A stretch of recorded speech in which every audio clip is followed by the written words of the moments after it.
hindi naman totoo si God. I was a reverse preacher in high school. As in, yung mga classmate ko, sinasabi ko sa kanila, ba't ka naniniwala kay God? As in, dinedebate ko sila kung bakit hindi totoo si God. Hindi ka lang atheist. As You in, know, yeah. As in, Richard talaga? Dawkins. Yeah. Richard Dawkins. Ganun. Talagang pinipreach ko sa kanila. So, Rich baiter daw, sabi ni Rich baiter. So, sa baliktad.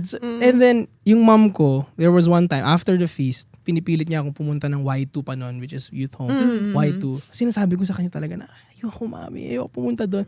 Kasi sa isip ko, yun yung mga weirdo na nagtataas ng kamay. Ayoko dyan. True naman, Ganon, pero diba? you are the weirdos that raise our hand. Again, ayoko nga uma-attend doon, di ba? Sinasabi ko lang uma-attend ako pero pumupunta ako ng Harbor. Yeah. Harbor Square. One time, palakad na kami ng parking, pauwi na. As sinabi niya lang sa akin, hindi ko sinign up kita sa camp ha.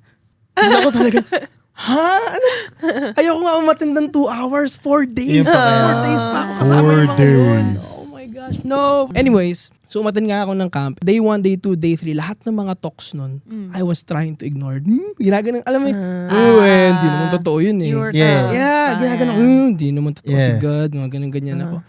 And then yung last night na worship, I remember it was playing is Sinking Deep. I remember this. Tapos parang, umiiyak ako. Sabi ko, wait lang, di naman ako sad eh. Ba't ako umiiyak? Saka teka lang, di naman ako niniwala sa'yo eh. Ba't kita kinakausap? Kasi napag-ganon ako. And then I was crying, oh my gosh. Sobrang kapal ng mukha ako, sabi ko, sige na nga Lord, I'll give you a shot. Ako pa talaga. Si Lord, thank you. Thank you I'll give you a shot, Lord. Parang gano'n. So I always remember that. Bakit? Kasi that was the third night. I remember it was Jam singing that. Alam ko pagod na si Jam. But she was there. She served. And because of that moment, that was when I had the spark. So parang inisip ko, every time I serve, kapag pagod ako, parang alam mo yung mention ni Kobe dati, na ba't siya nag-play kahit may injury pa rin siya. Kasi maybe may bata doon na nag-ipon ng 3 years para lang makapunta sa game niya. And Parang then just ganun. sit it out. Hindi po sila pupunta sa akin. Pero more on like, bakit yung service ko na to yung magko-connect sa kanila kay God?